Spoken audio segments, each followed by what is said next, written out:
observance of this 25th World AIDS Day. I'm Dan Cooper, and I'm the president of the board of Hollywood Remembers. And on behalf of the board and our volunteers and our sponsors, I'm pleased and honored to have some wonderful people in the house tonight, especially Lauren Buckley and the Hollywood National Chorale. Would you please give them another hand?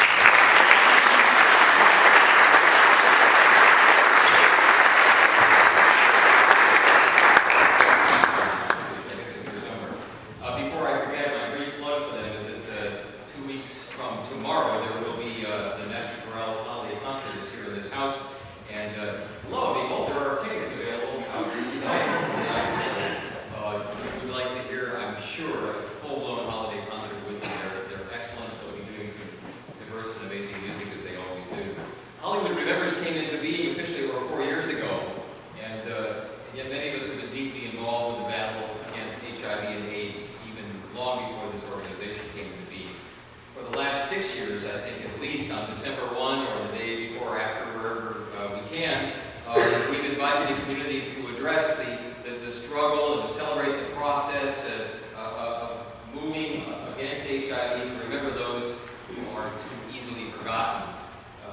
This is more than a slogan, I think, for us. This should be our mantra. When the world forgets about AIDS, Hollywood remembers. I mean, where else in the world should we be paying attention to this? And you see in the slides that were shown here a few minutes ago. As we've matured, our mission is focused not only on memorials for those we've lost, but on advocacy and education. Gentlemen, please welcome Mr. Tommy Dodson.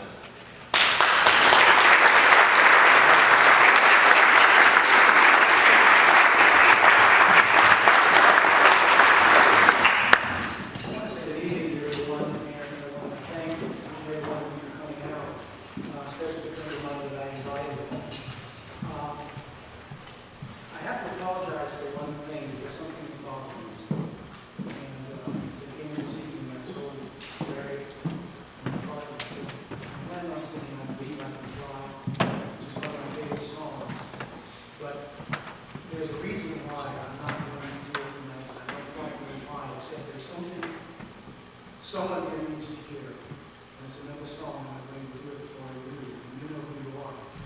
But in 1980, I had first friend, that passed from a mysterious disease that we didn't know what it was. And almost every year since then, I've known someone who's come down with HIV. I lost so many people, so many friends that this is a difficult night. For me, because of the memories that I have of all my friends that have gone on. And sometimes you wonder what was different about their lives as opposed to your life, my life, and I'm still here to give them. So there must be a purpose for us to be here. And for that reason, I'm going to sing a song that's a little different, but it's about believing still. We all know that we can fly. We just have to believe we can do it.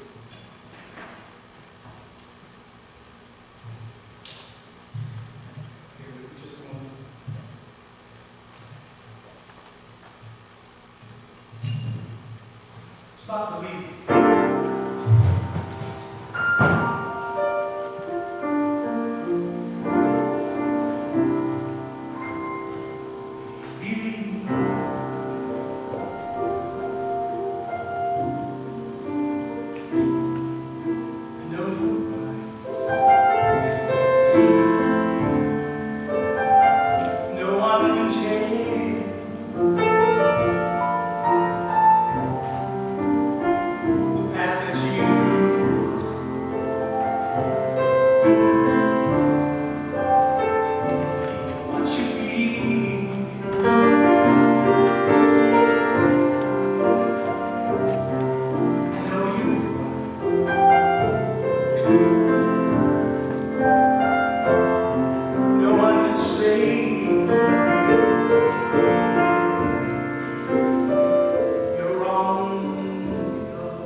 me to be here on this occasion.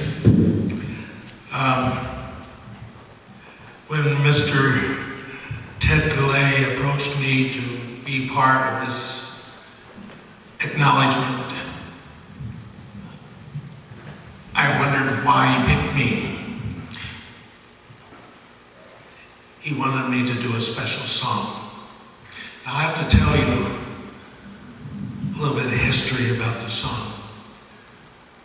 About 5 years ago, I added it to my list of songs to do at performances. And a piano player, friend of mine, was at one of these performances, and he said, "You've got to sing this song at the bar that I play in." And so we made an appointment that I'd go to see him the following week. Well, over the weekend, he was killed in a hate crime. So I didn't get to sing the song with him, but at his memorial, I sang it. And it made a big impression on a lot of people there. So I knew I had to keep it in my list of songs to do. In the meantime, while I was singing it at open mics and other cabarets, a strange thing happened. The song became an anthem. The younger folks of the LGBT community fell in love with the song and felt that it represented the pride that they had.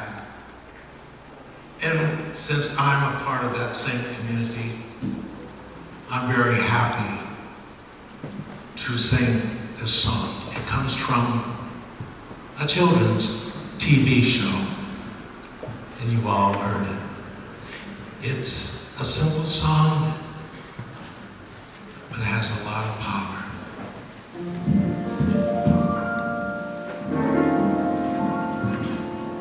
It's not that easy being green. Having to live your life the color of leaves, when it's much nicer being red or yellow or gold. Something much more colorful like that. No. It's just not that easy being green.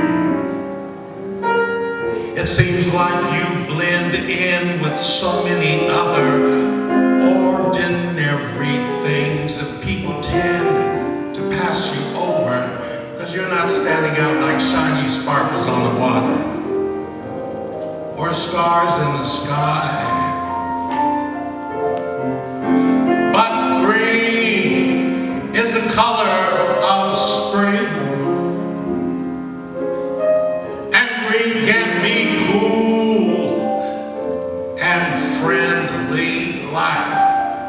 Green can be big like an ocean, or important like a mountain, or tall as a tree.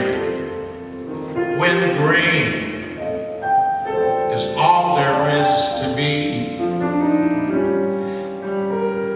it could make you wonder why. But why wonder? I'm green, and it suits me just fine, because it's beautiful and I think it's what I'd like to be.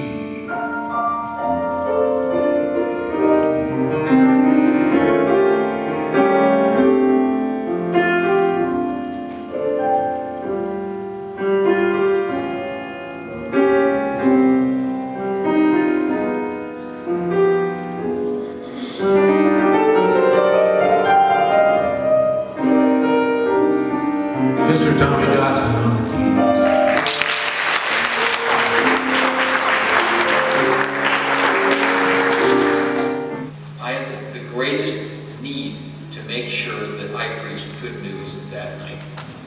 because people, a lot of times, patients didn't have friends and family come up. And, early on, I kind of felt like, hey, I'd want somebody up there with me if I was in my last stages. And so we went up with people and we sat there, and it was such an intimate time to be there with somebody when they take their last breath. And I called, and the dad didn't want to come. And I even said, your son's here, and he wanted me to call you. He's at LA County UC Medical Center, and he's dying. And he wants to see you guys, and he wanted me to call you. And the dad said, we don't have a son. But I called back, and I got the mom. And I noticed that the moms were the ones. The dads would sometimes stand their ground, but the mom managed to get out there and come over. And the moms were sometimes what the patient would hold on to. They would just hold on, and their mom would get there, and it was almost like they were just waiting, and when their moms got there, they died.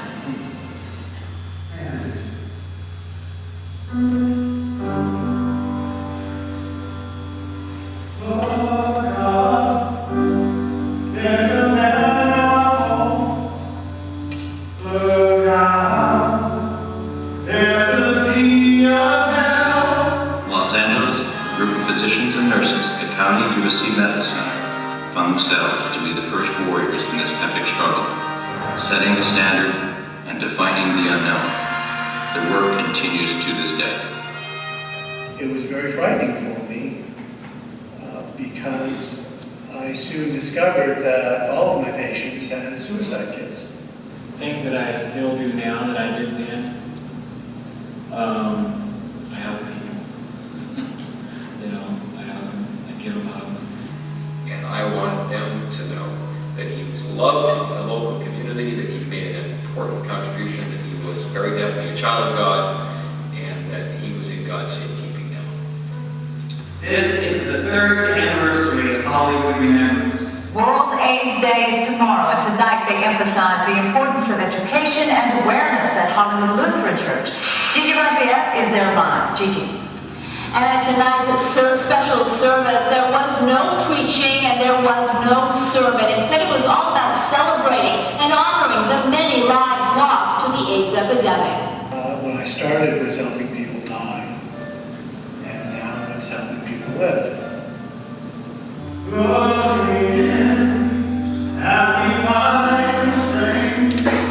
We are not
I would like to introduce the newest member of our board who is part of the medical team of Los Angeles County USC Ranch-Trader Clinic. Please welcome Dr. Eddie Sata.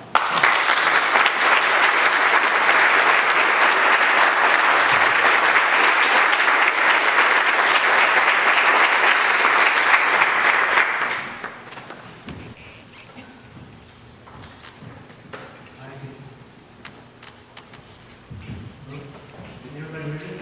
I speak a little soft, so I apologize. Let me know if you cannot hear me. Good evening, everyone. I just wanted to just introduce myself. Thank you for that warm introduction. I work with Dr. Ken at the Ranch-Trader Clinic. I train there, I'm a physician there full time. But I just wanted to say, before I start this brief talk about the stigma of HIV and AIDS, I just want to say thanks to a couple people. Pastor Dan, the president of our organization, as well as Dr. Joseph Cadden, who you will be hearing from later on tonight.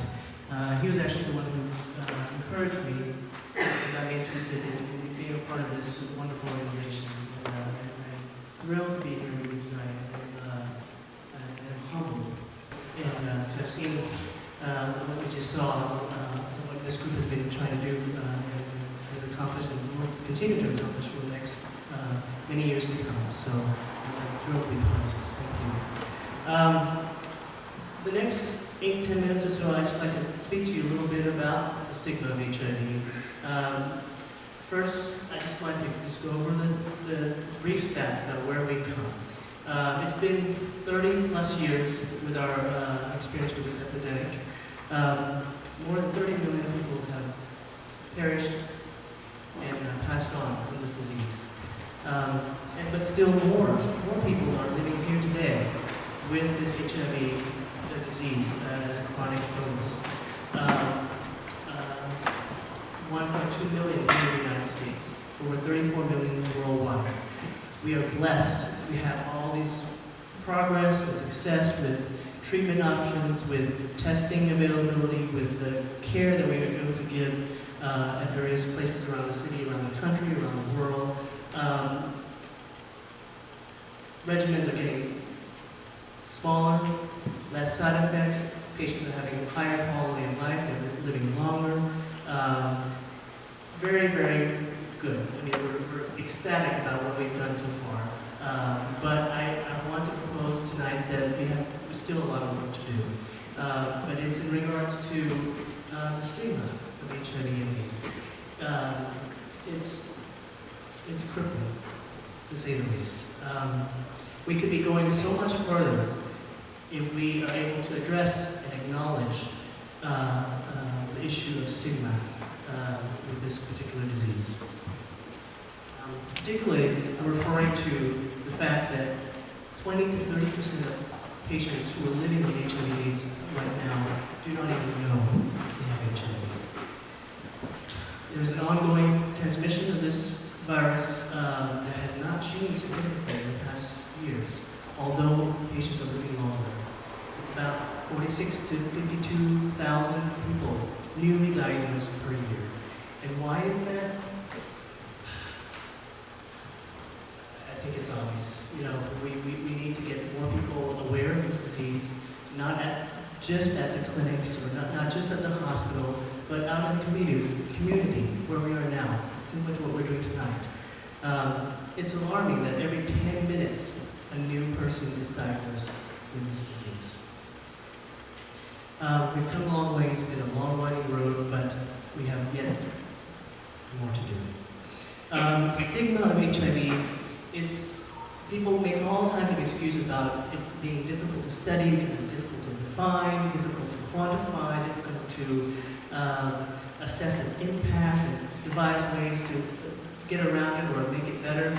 But I propose today that, we all know what stigma is. It's the literature and studies have, looked at this in multitude, and it's been determined as a major barrier that we face today for effective responses to this epidemic. It's the primary reason that we have limited responses to HIV treatment programs HIV prevention programs, and education in the community. Even though it's still a small priority on the list of things that many things to do for a lot of AIDS-directed programs. Like I said, they give barriers as the impact and the measuring of this stigma is very difficult. It's hard to devise interventions to decrease it. But we know what we need to do. We need to get out there and start talking about HIV. We need to start testing for HIV. Because unless we know what we're dealing with, and unless we try to decrease the stigma, decrease the desensitization, I think I would put it, with our community, in our homes, in our church, we are not going to make more progress, or as much progress with this epidemic as we could. The consequences that tags along with stigma, we all know, it's multifold, multifactorial, multivariable. It can be devastating to the family unit. It can be deeply affect the social network, economics, and the health of a person as an individual as well as a community. We hear all the time with our patients when we talk to them about how they're shunned by their family, by their peers, co-workers. They get treated differently in school. They get treated differently at work. They even get treated differently in the healthcare system, in the clinics, in the hospitals. And that is unacceptable. It fosters a sense of erosion of their civil rights and liberties. And patients who experience this, they become depressed. They become anxious. I'm probably not telling you anything you don't already know, but I'm just kind of reiterating the point where this is perhaps the one biggest thing that's hindering our success with dealing with this epidemic. Why we have yet been unable to stop it from progressing as far as new infections per year. So it is time that we do turn our attention and face it and try to address it at the community level. Of the studies that are available that looked at interventions that may work, all have consistently concluded that it has to be work that's been done in the community. And education is the root of what needs to happen for this to go forward. The provision of factual information about HIV, about the transmission, about the natural history, about the treatments, about the prognosis and outcome of patients who get on therapy and patients who do not get on therapy. There are also some studies that advocate public announcement, public media campaigns with the radio, television, films. We can do that at a more local level, by posters, pamphlets, having organizations like this where, and there are many organizations around Los Angeles who do this type of work. I'm here to kind of, what we're going to do as Hollywood Remembers as a focus for this year, but keep in mind there are other communities that are just as committed as we are to doing this same type of work. So, where do we start? That's always a question, right? If you take anything from what my 10 minutes of talking today here is take away this. Get tested and get talking about it, please. We all must know our status. That is the primary kind of gateway to HIV care, HIV prevention. We know now as a scientific community, and we truly believe that we have the means to stop this epidemic with treating, finding patients who are positive, getting them in treatment, getting them to stay in care, and thereby decreasing the ongoing transmission of this disease. Other aspects to this approach involves us as an individual, us as a community, to be more involved, to be more advocates for community education and seeing HIV/AIDS as a social justice issue. So I invite you to join us part of the focus this year for Hollywood members is to establish a community-based forum where we can discuss, where we can learn from each other, whether it's from a provider to an HIV positive patient, whether it's to a family member who has a friend or family who's been affected by this disease, whether it's a counselor, whether it's a pharmacist, whether it's a child, just wanting to know more about this disease. Targeted audience for this goal of ours, this project of ours, is anybody who's willing to come and listen and learn about this disease. But obviously we will be putting efforts towards targeting patients who are particularly at risk, particularly the youth in our community, particularly those of us who struggle with alcoholism and drug abuse, and those of us who are in and out of incarceration. So I hope that you help us in this pursuit.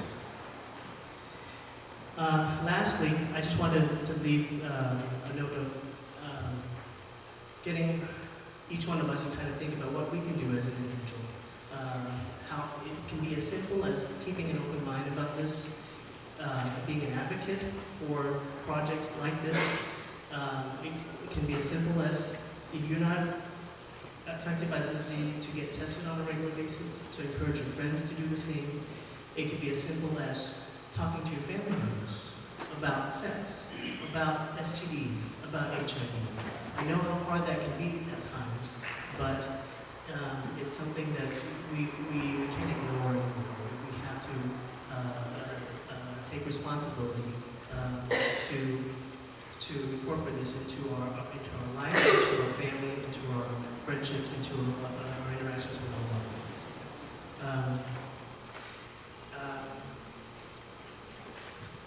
I don't think I have much else to say. Thank you so much for your time and attention.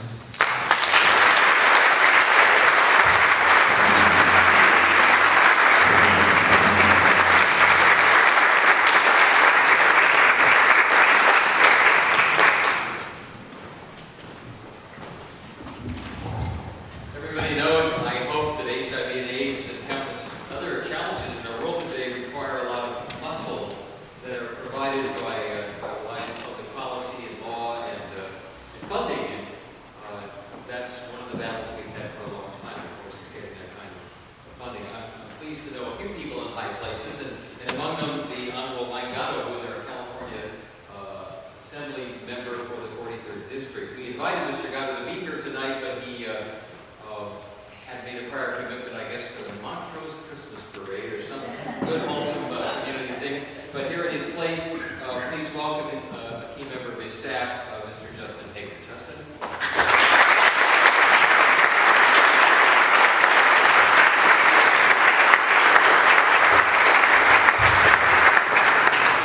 Thank you, Dan, for having us here tonight, for having me here tonight.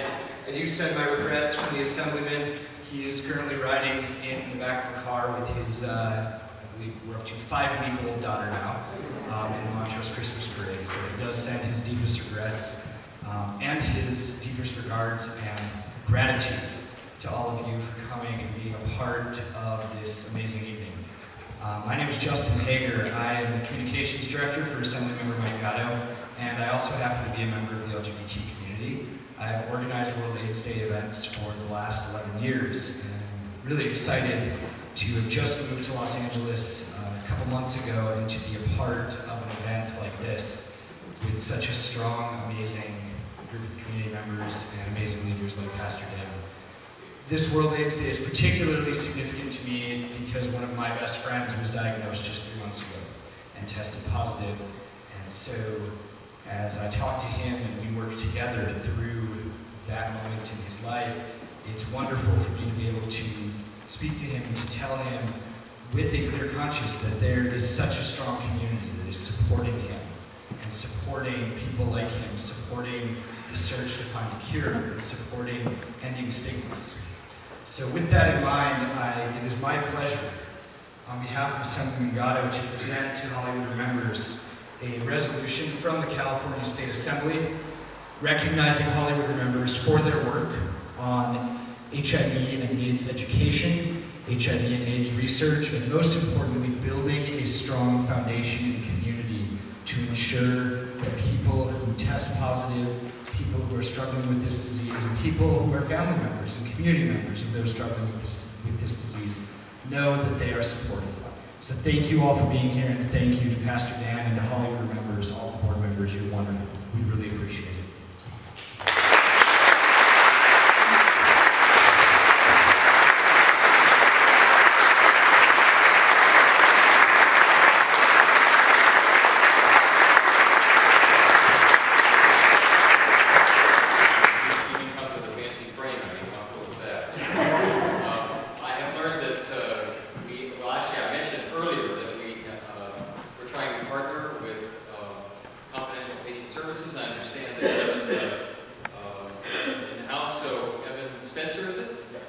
Please come up and bring us a greeting and tell us a little bit about what you do.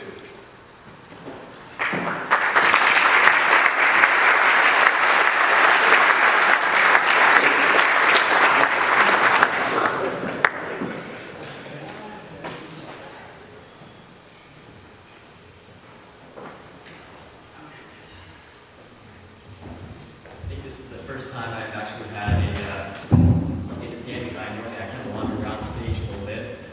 And for inviting us out tonight. I'd also like to thank the doctors of USC, Rand Schrader Clinic, AIC, specifically Dr. Joe Cadden, Dr. Asa Cobb, Dr. Jennifer Ayua. Without them, I really don't think that we'd be here today and kind of working on a lot of the amazing projects that we've been a part of so far. I'd also like to thank one of our partners that we work with a lot in the community, which is Thrive Tribe, which I know there's some members here as well. I'm very excited to have them here with us as well today. As Hollywood Remembers stands to honor those we have lost to HIV and AIDS, by servicing communities today, CPS also champions to positively impact those within HIV/AIDS communities. Case data reported December 2011 to the HIV Epidemiology Program by the Division of HIV and SV Programs of Los Angeles County, which I know is like the longest statement ever.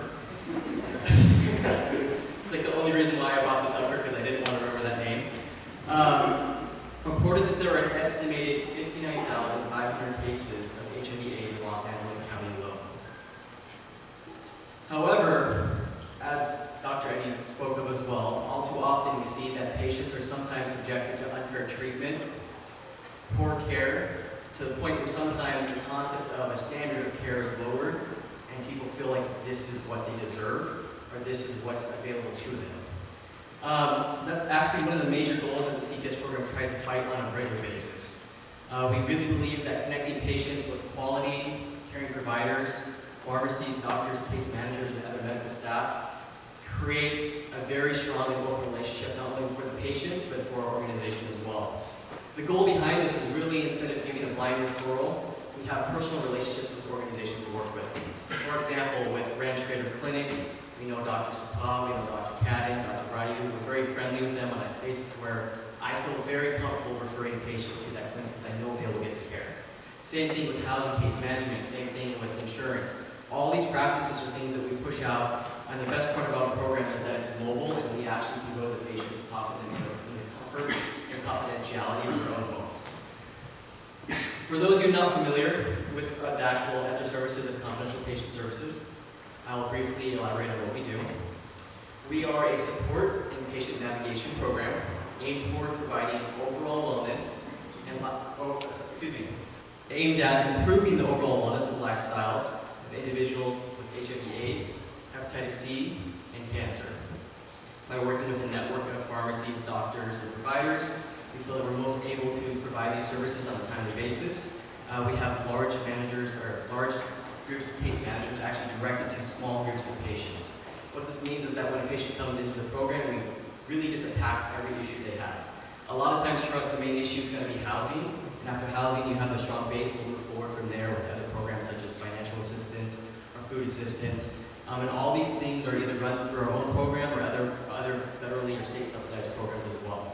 So really, if you want to think of us, it's one of those things that if you think of a normal person such as myself, where I may be educated, I may have a background, I come from a wealthy family. When I first got into this, I was so confused by the system. I had no idea where to go, what to do. There's so many things all over the place that it gets very overwhelming. And this is me coming from a very strong, solid background. And now let's take, for example, a patient, someone who's off the street or dealing with substance abuse. Trying to put them in the same exact scenario is, it just seems incredibly daunting. So really what we like to do is we act almost as a peer-based navigator. We hold the patient's hands, we take them through the processes, we explain everything to them. And to the best of our ability, we really try to educate the patients so they can be their own advocate. A lot of times we see patients that feel like if I leave my clinic, I'm going to lose my insurance. Or if I leave my pharmacy, I'm going to lose this, this, and this. And really these are all just misconceptions. But it's the misconceptions, it's the fear that keeps people trapped. And like I said, one of our main goals is to give people options in healthcare, to make people really feel like they have a choice, that if you're not happy with your doctor, or you're not happy with the situation, let's find somewhere that works for you.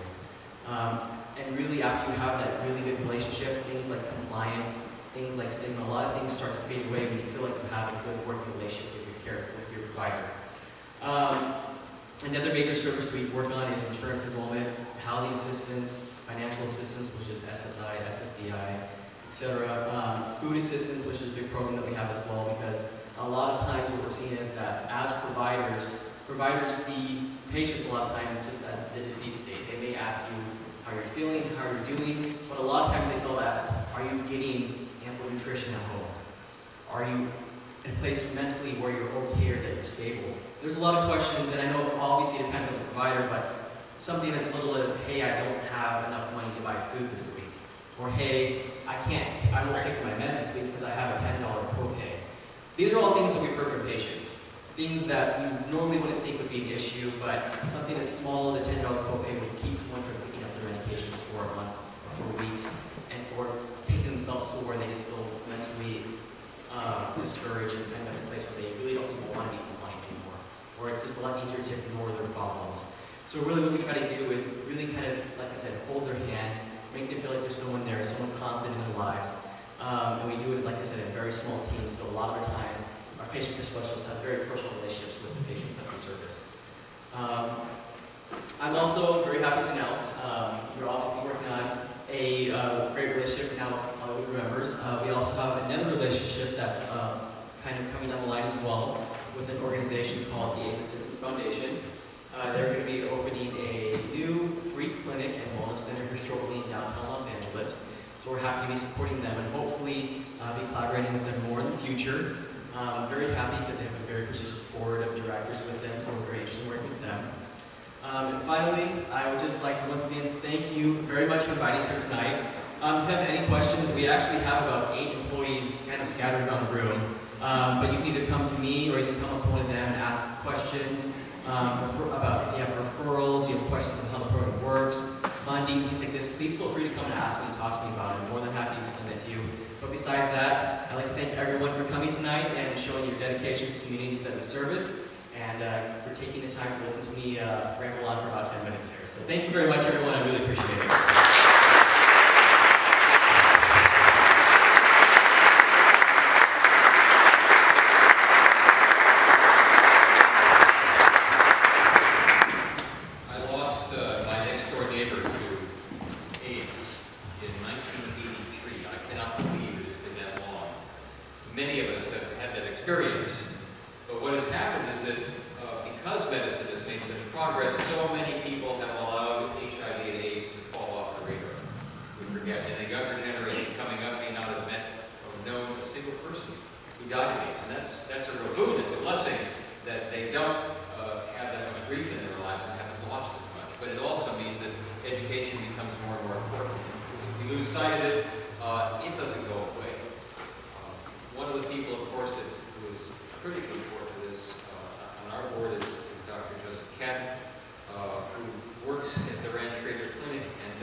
Please welcome Dr. Joe Cadden to give us the big picture.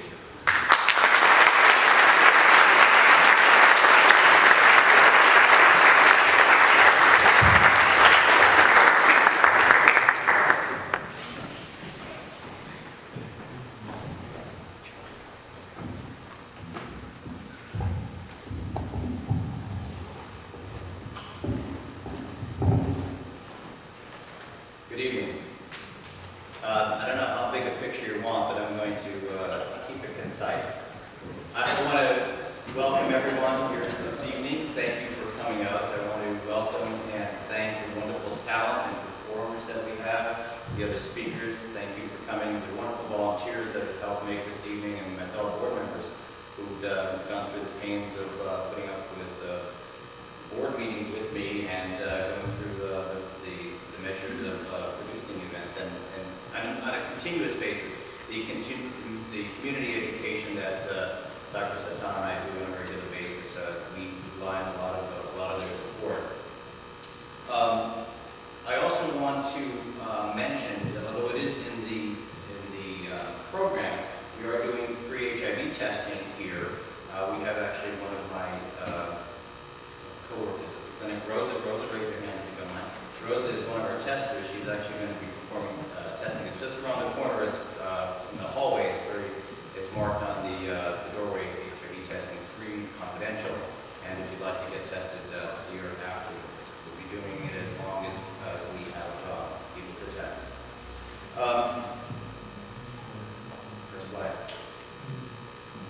This past summer, while I was attending the International AIDS Conference in D.C., it was in July, we were all treated to this logo. Not only were we treated to this logo as it was at the conference, but everywhere you looked in the city, it was being displayed. In fact, large single-page ads were being taken out in the newspapers with captions in the biggest font that they could have saying, "AIDS will lose." It was the first time that I could remember such unreserved optimism ever being expressed at a conference, whether that was a scientific conference or that was a policy-making conference or such. And indeed, some even would, I would say, that was a little bold to say, but indeed it set the tone for what followed through that entire conference, which was to reinforce the goals and strategies that was put forth by UNAIDS of eventually eliminating AIDS as a human and health problem. This message, this slogan, was chosen to continue that message that UNAIDS put together in 2011 to give this message, to get to this point, getting to zero. Their goal set in 2011, getting zero infections, zero new infections by the year 2015. This goal is to produce a generation that's free of HIV and AIDS. To achieve this, several targets had to be chosen. And at the center of all this, and we're going to talk about some of these targets, the overarching message that had to be delivered is to achieve all these is to eliminate one thing, or chip away at one thing. You might guess, stigma, right? So you see a trend here.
Yeah.